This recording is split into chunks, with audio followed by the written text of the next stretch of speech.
Jake Paul. All day, every day. Why? Just think he knocks him out cold. Would you be willing to take the bet with Tyson Fury that's saying that Jake is going to beat you? No, I'm not worried about what Tyson Fury's got to say. That's what I'm saying. It ain't even about the money. I'm betting on myself. Yeah. I'm focusing on myself. I'm fully betting on myself. I ain't worried about what anyone's got to say. So when I'm bouncing around the ring, jabbing, weaving, and doing all of these things, I know I can pick them apart and score points and make this a very, very big contest. According to reports, Tyson Fury shocked the entire boxing world when he unexpectedly stormed into the Anthony Joshua vs. Jake Paul press conference, instantly changing the atmosphere in the room. With every camera locked on him, Fury delivered a stunning warning to Joshua, declaring that Jake Paul is far more dangerous than people realize. Fury claimed Paul possesses the power, discipline, and self-belief to pull off one of the biggest upsets in modern boxing. And then he dropped the bombshell. He said he would bet £1 million on Jake Paul to beat Anthony Joshua. The statement sent shockwaves through the crowd. Fans, analysts, and reporters left stunned as Fury doubled down on his belief that Joshua may be walking into a trap. Talk about possibly Joshua using Jake Paul as a tune-up to fight you. What are your thoughts on that? I don't know about tune-up. I think Jake Paul knocks him out. Seriously? Yeah.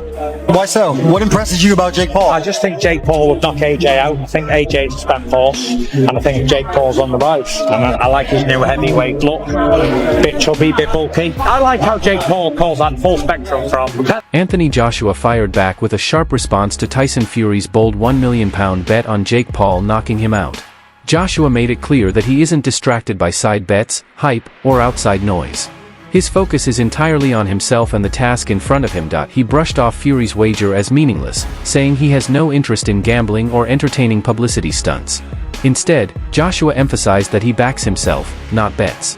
He's preparing to step into the ring, handle business, secure his paycheck, and move forward. No games, no distractions, and no attention to anyone else's predictions.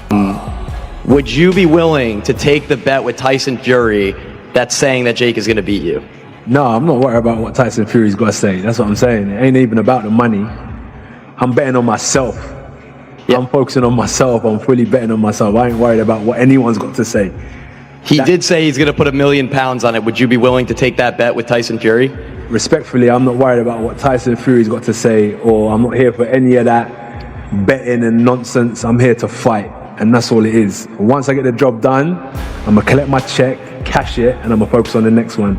My bet is on me doing... Jake Paul has expressed full confidence that he can defeat Anthony Joshua, arguing that Joshua historically struggles against smaller fighters. Paul believes that coming in as the shorter, more compact opponent gives him a strategic edge. His comments sparked a wave of analysis, including a breakdown from commentator Henry on his podcast, where he examined Joshua's past performances against undersized opponents. Henry acknowledged that there are moments where smaller fighters have found success against Joshua, noting certain patterns in how Joshua responds to pressure and angles.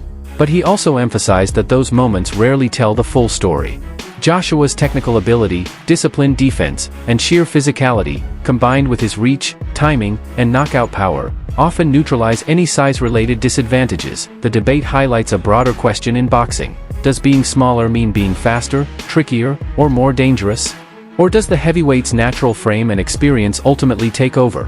While Paul focuses on a perceived vulnerability, most analysts agree that Joshua's preparation, maturity, and years of fighting elite contenders make him a daunting challenge, regardless of Paul's confidence or narrative. But Anthony Joshua definitely doesn't struggle, and that's against guys who are of a similar stature to him. When he won his first world title against Charles Martin, he was a taller heavyweight, not taller than AJ necessarily, but a heavyweight of taller stature, and he got that one with a very simple knockout. It was one of the easiest fights of Anthony Joshua's career. He had a war against Vladimir Klitschko, but again, he was highly competitive and eventually managed to get Klitschko out of there. In the Kubrat Pulev fight, while it was a mixed performance, he did end up producing one of his best knockouts.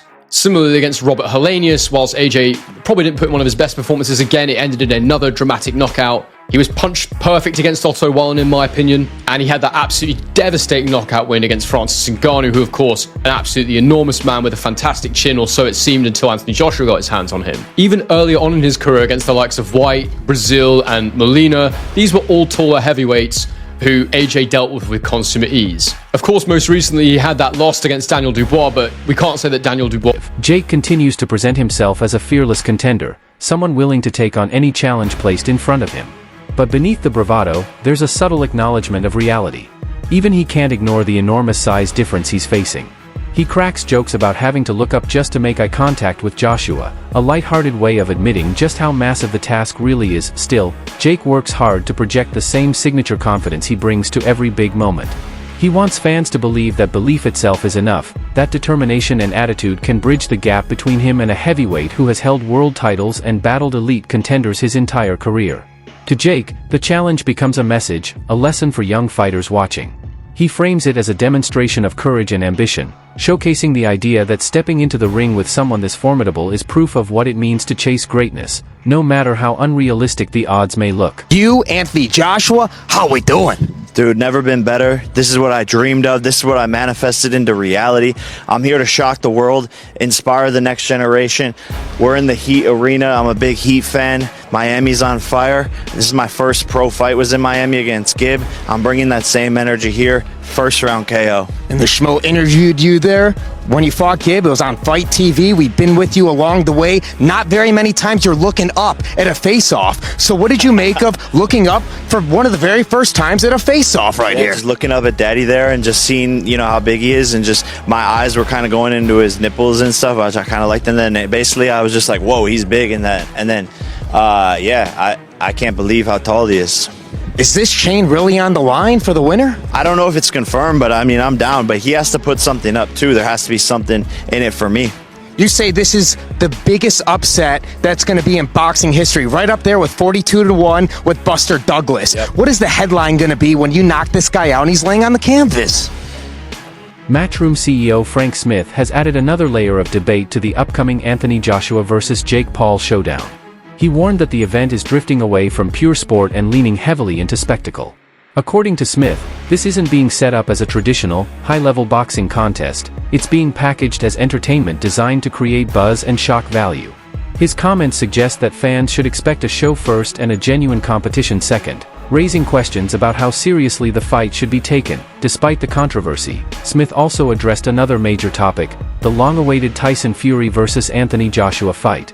He called it the biggest matchup the sport can deliver and said he still hopes it can be finalized. Smith believes 2026 could finally be the year it happens, but he also reminded everyone that boxing is full of big promises that don't always materialize. While the idea has fans excited, he made it clear that plenty of obstacles and negotiations still stand in the way. It's just to silence all the doubters here. A lot of people saying this can't be real. Anthony Joshua going in there, it must be an exhibition, or Anthony Joshua's going to it's going to be choreographed and Anthony's going to carry him through a couple of rounds. I know Anthony Joshua, just to silence all those doubters, he's going to go in there to do a job, right? It's 100% real. It's 100% real. People asking why is it 8 rounds, not 10? Because I don't think it goes past the first round. So it's, regardless, it's quite irrelevant. I think he steps across the ring and knocks him out. But we're in for a bit of fun and everyone's going to be tuning in. It might not be fun for Jake Paul. I mean, it's serious entertainment, is it?